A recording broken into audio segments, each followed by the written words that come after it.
It's Red Eye Radio. Gary McNamara and Eric Harley talk about everything from politics to social issues and news of the day. Whether you're up late or you're just starting your day, welcome to the show. From the Uniden America Studios, this is Red Eye Radio. All across America and around the planet, we are Red Eye Radio. He is Eric Harley, and I'm Gary McNamara. Welcome and good morning. I want to give you our guarantee.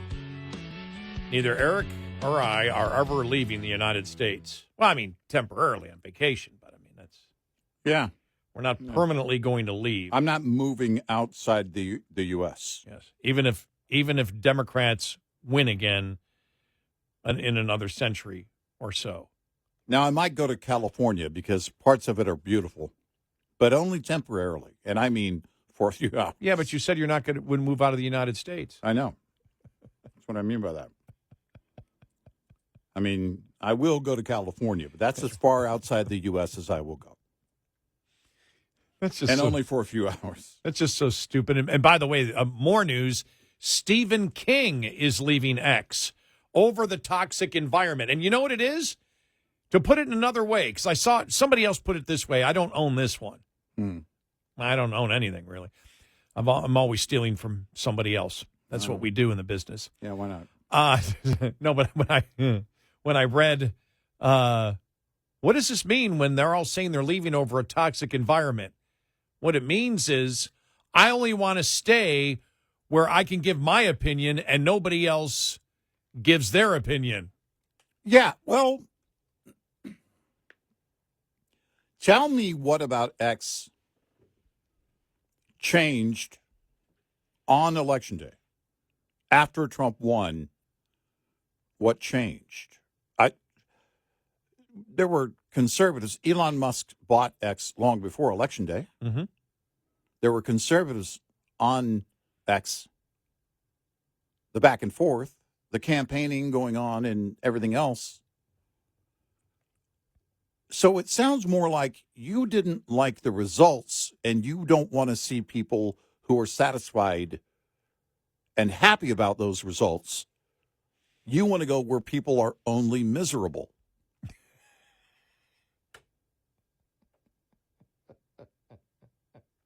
So, okay. They are a miserable lot, aren't Well, they? this is a true horror story for him, oddly enough. This is an ending not even the great Stephen King could have written after all the years of what they threw at Trump. His worst nightmare? The monster has returned. Election. Yeah. And guess what? He was welcomed by Biden. Welcome back. How does that look, Stephen? No, it would be T. Would be the movie. T. Yeah, there you go. T. Yes, T. exactly. Right. Yeah, I mean, it's just, I don't know. It really is. It tells me they don't want to see people that are celebrating his win, that are happy that he won, that are satisfied with the way the election went. Because if you say there's toxicity now, you're saying is that new since the election? There's toxicity as a result of the election? Or what has changed as the result of the election? Oh, probably the people that were supporting him are happy he won, and you can't stand that. Well, I think Democrats should be concerned that there's a lack of equity of people leaving the country. Exactly. It's not equal. I think that if any rich person leaves the country, that they need to provide assistance for others to leave the country. Yes. So they need to adopt another liberal, basically, and take them with you. We're begging you. I don't want them to leave. If you choose to leave, I'm not going to cry if they leave. Let's be clear. But I'm not asking. Nobody's asking you to leave. If you decide to leave the country, It just seems so childish. The rich need to sponsor those not as wealthy of them to leave the country too. Right. If they wish to leave the country. Right. Hello, I'm George Clooney. If you or someone you know. Doesn't he live in Spain already? Yeah, that's why he's the ambassador for this whole movement. If you or someone you know has been negatively affected by the results of the election, Americans abroad, AA, I guess it would be a new AA. It's just a childish approach. Well, I'm going to leave. I'm not staying. I'm not ever leaving. Two thoughts from this week, and we were having fun with it earlier, but I would never leave the United States ever. No. I don't care whether, I'm going to be buried here. I don't care what the form of government is or who runs the government. I'm not leaving. I'm fighting. Yeah, this is my home. Yeah, no matter what, I'm staying. This is my home. Nobody. This is a difference too, I think. If I left, I'd feel like a coward. Yeah. There's too many people that sacrificed everything to give me what I have today. And as I get older and I have less time in front of me than behind me, I realize the gift of freedom that I have been given by those who have been willing to sacrifice their life, their time,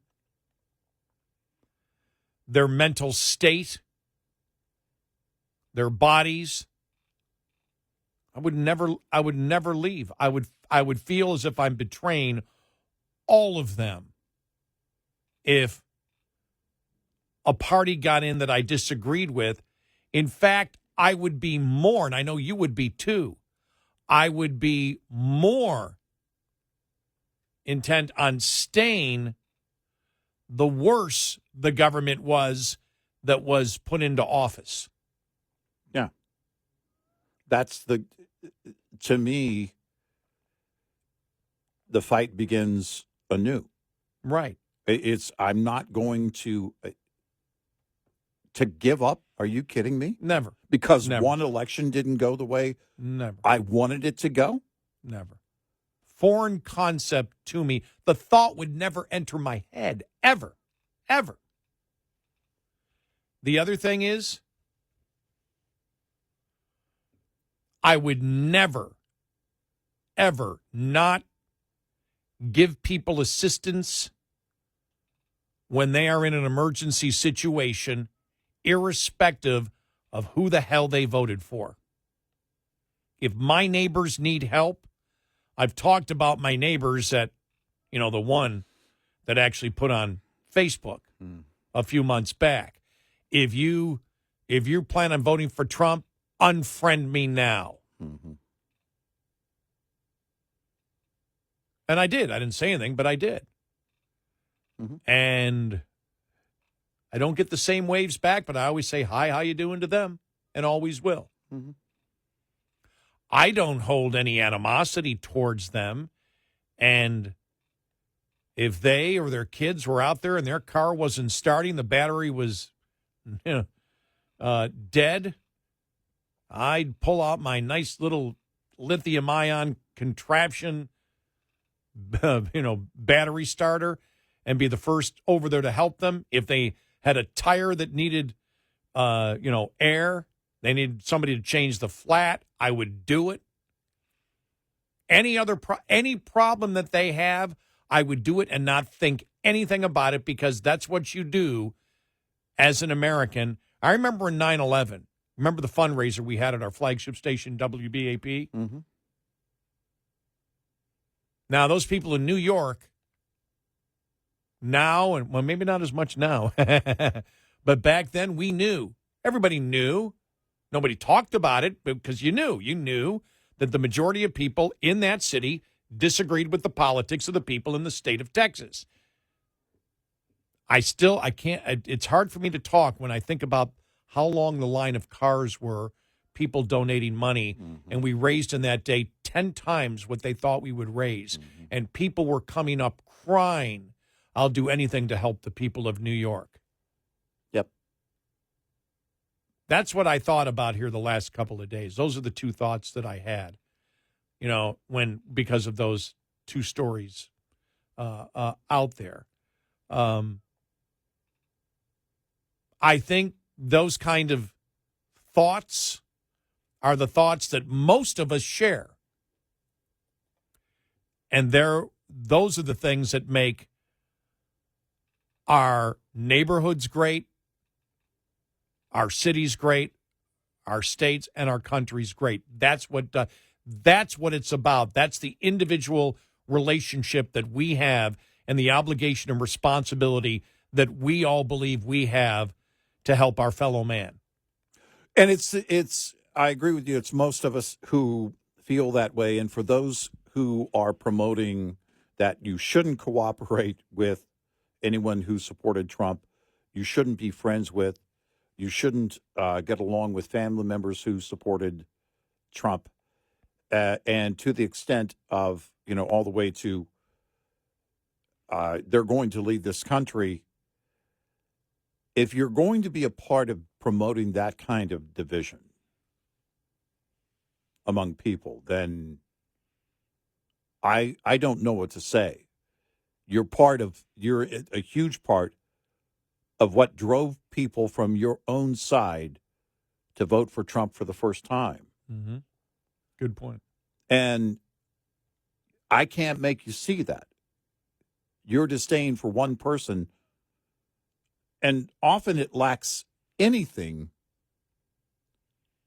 There's nothing backing it. You just don't like the guy, and that's really all you can come up with. And I don't, again, to promote that division over and over again.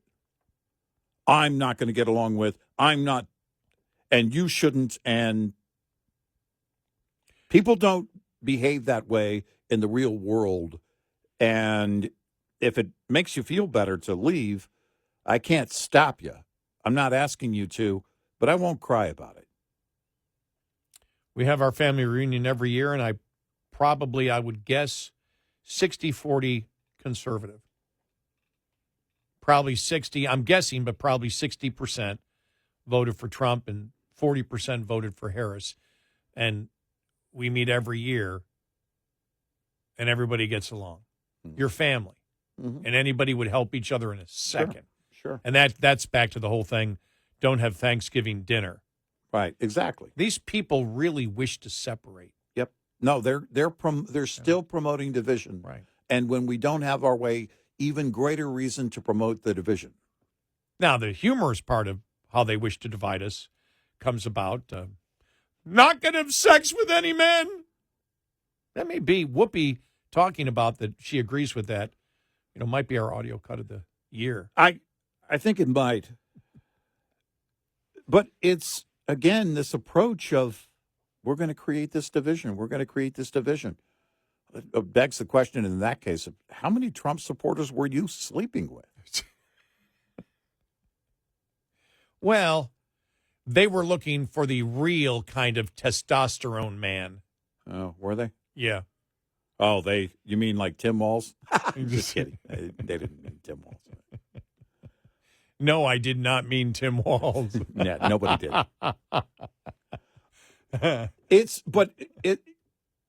Think about the lack of self-awareness on that. Because really, if someone says that to me, I'm saying, well, I'm sorry, were you sleeping with a bunch of Trump supporters to begin with? What are you saying? Well, I think they've cut out all men. Even the men that voted for her? Yeah. Wow. They have not separated the two. All right. They're trying to unite. Okay. We're not sleeping with any men. All right. And neither is Whoopi now. We got to do those. Somebody's got to do those T-shirts. The whoopee with a red circle around it and a line through it? The name Whoopi and then, yeah. Yeah, the no whoopee. No Whoopi. No, I'm begging somebody to do it. I'm not going to do it. It's my idea, but go with it. Somebody. We haven't copyrighted it. That would be Whoopi. NoWhoopee.com. Get it while you can. 866-90-RED. This morning's USDA Farm Report is brought to you by House Products. Tested, trusted, guaranteed since 1920.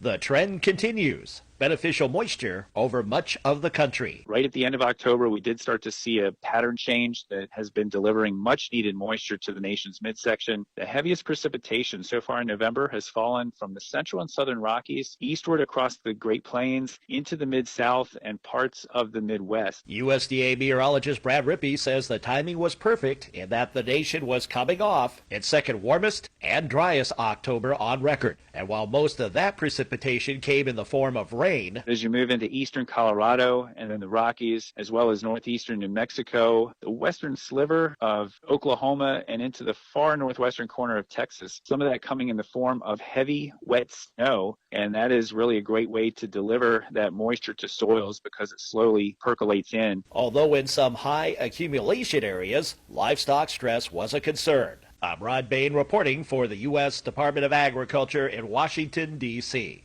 This report brought to you by Cenex Fuels and Lubes. Get in touch with Red Eye Radio, toll free at 866-90-RED-EYE.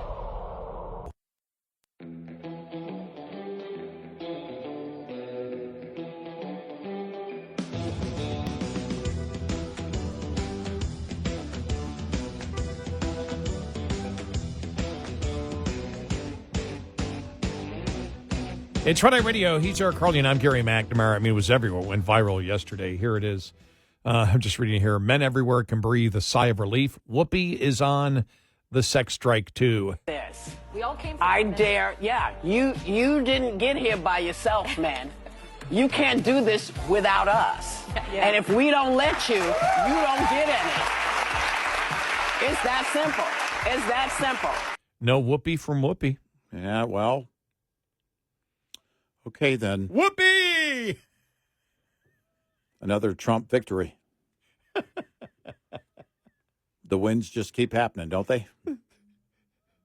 Do they, in their whatever delusional mind, I think that I don't get think it has an impact, or except for humor and entertainment purposes? So the guys that voted for Kamala Harris are going, what did we do?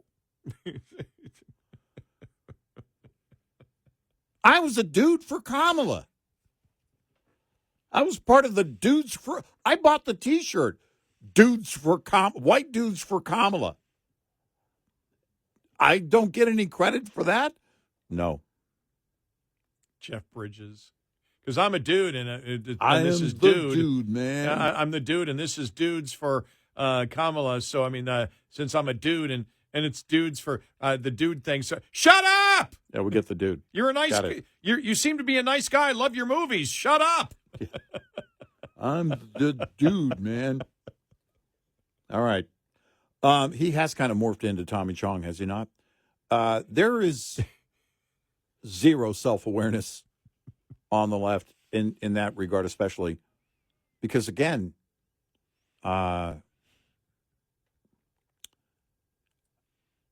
you also imply that you're making a sacrifice by sleeping with men, that there is no will for you to do that.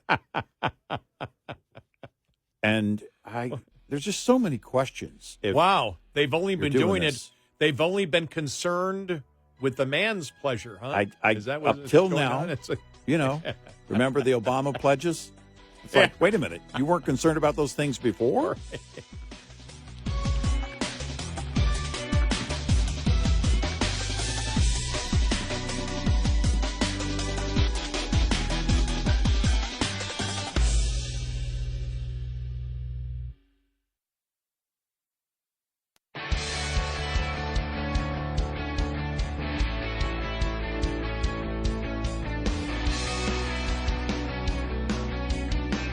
You're listening to Red Eye Radio. from the Uniden America Studios.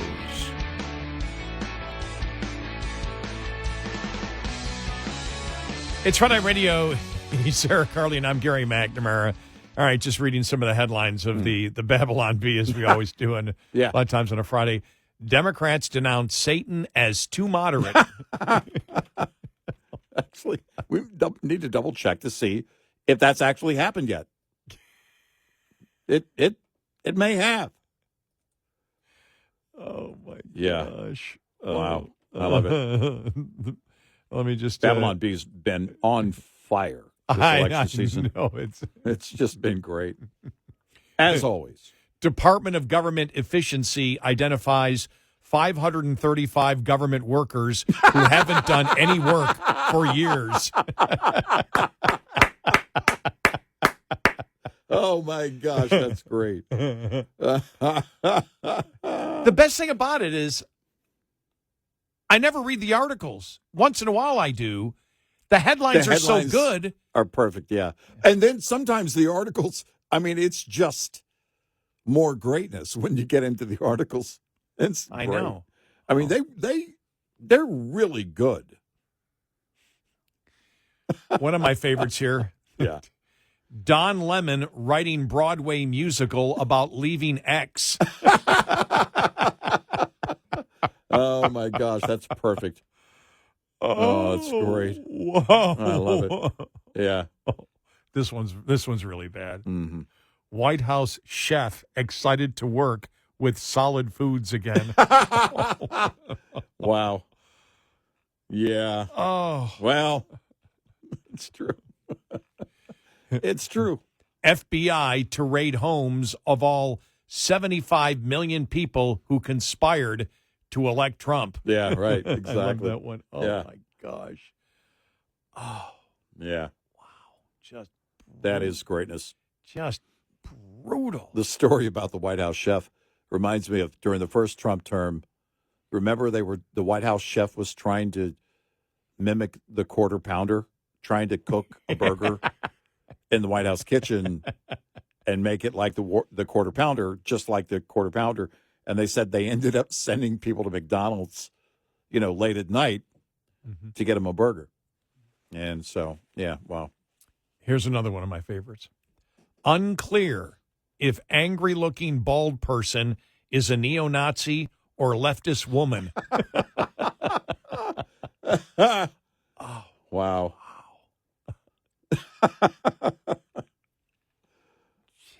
It really is. It's so insane. There are so many items for the Babylon Bee to pick from. But just like our show. But, man, they are brilliant over there. They really are. They really are. Yeah. All right. This in here now. Mm-hmm. Definitely there are extraterrestrials. Yeah, we have proof now. We have proof because the Pentagon says there is no verifiable evidence of extraterrestrial technology. When the Pentagon says there is no proof of extraterrestrials, Means it's it is, in fact, complete proof, without a doubt, proof that there are. It's confirmation. That's what we have here from the Pentagon. All right. Do you want to work for the Department of Government Efficiency? All right. They announced yesterday they're opening up hiring to interested candidates. If you want to work, they posted yesterday to send their messages via direct message on X.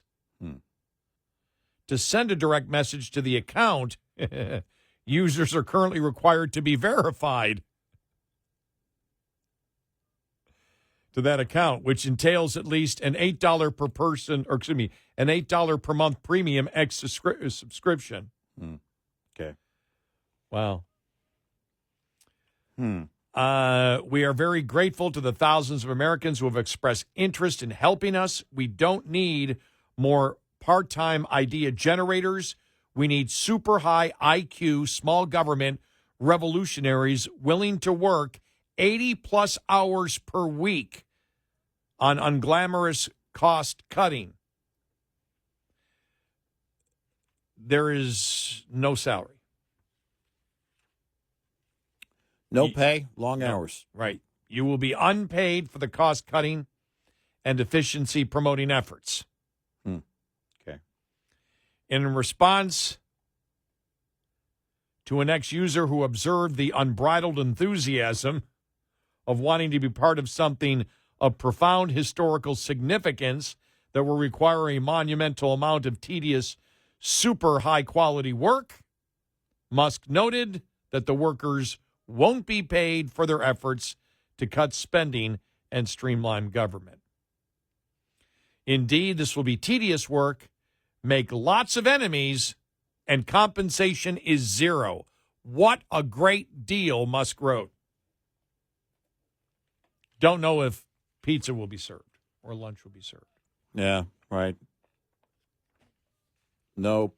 Well, for those of us in radio, no pay, long hours, it's kind of a lateral move.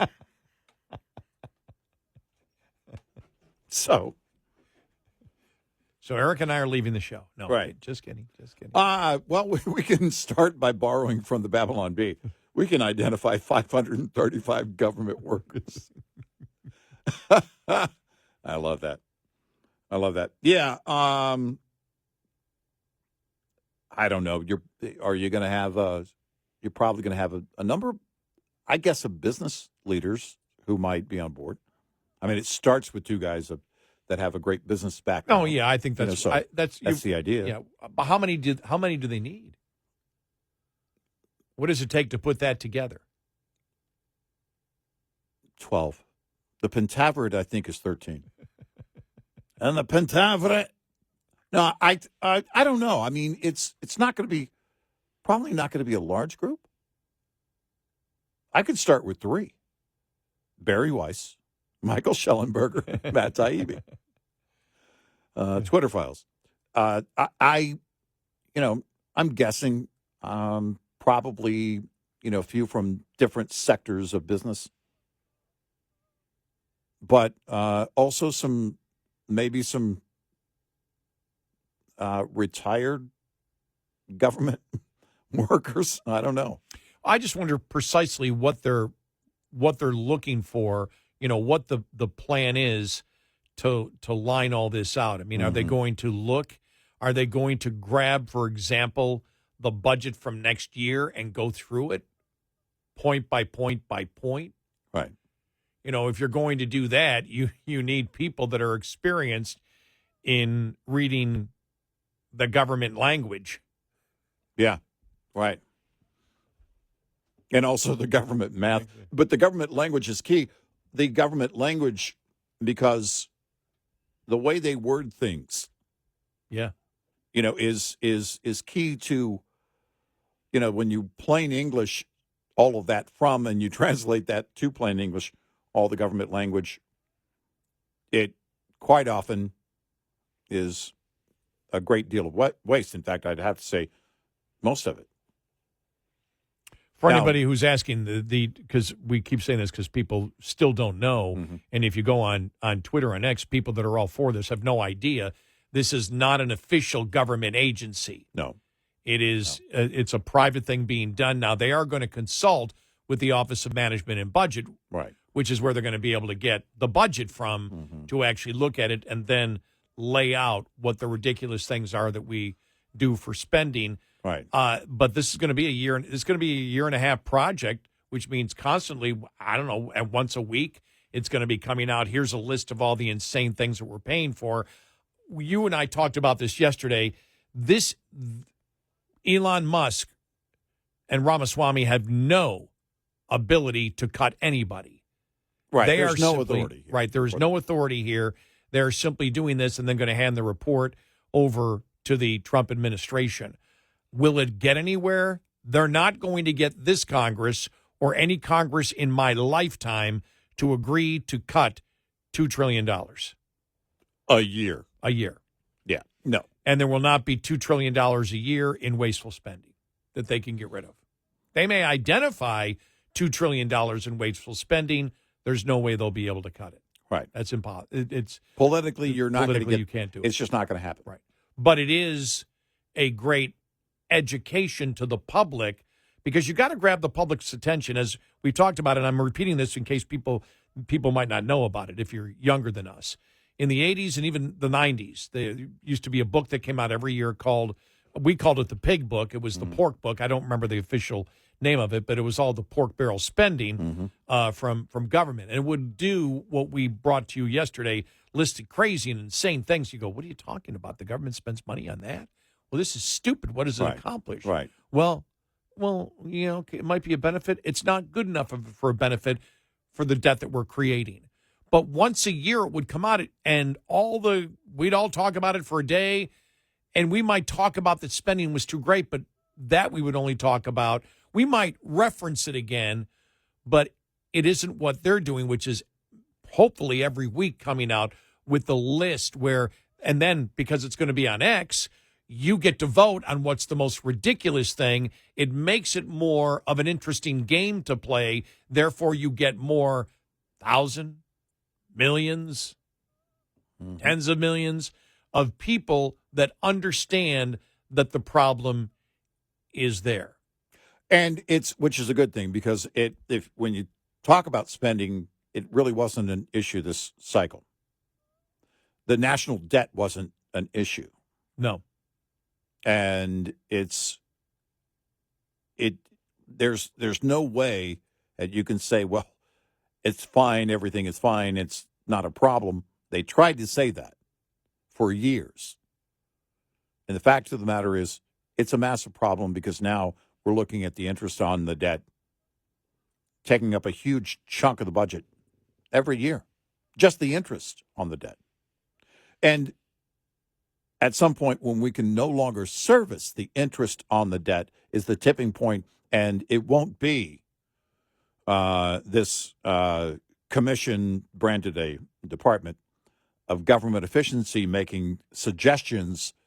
It won't be, in fact, a choice. Certain things are just going to go away because the money won't be there. Right, because they will have to service the interest on the debt. Because if they don't, right, so it's an economic implosion. Right, so programs will have to be cut. Yep, there's no way around that. Right, when that happens, or taxes massively raised. Yeah, right. But now that you're talking about roughly $1 trillion in interest on the debt every year, wow. Right. Yeah. Wow. And so, look, that's where we are. And if anything that brings greater awareness, great. Yeah, I'm all for. Yep. But don't get too optimistic because people have the wrong impression of what this is. That because I've seen it enough. You've seen it on X. Well, right. Good. They'll be able to. Elon will be able to just cut these people out. No, he's not. No. Congress will still have to do their job. Yeah. And here's the thing. The members of Congress already know what the problem is without Elon Musk doing this. This is why it's an education. He's doing it to educate the public. Yeah. Yeah. Congress already knows. Yeah. They know what the situation right. is. Yep. They know how drastic it is. Yep. 866-98 Red Eye. We'll be right back with more Red Eye Radio with Eric Harley and Gary McNamara.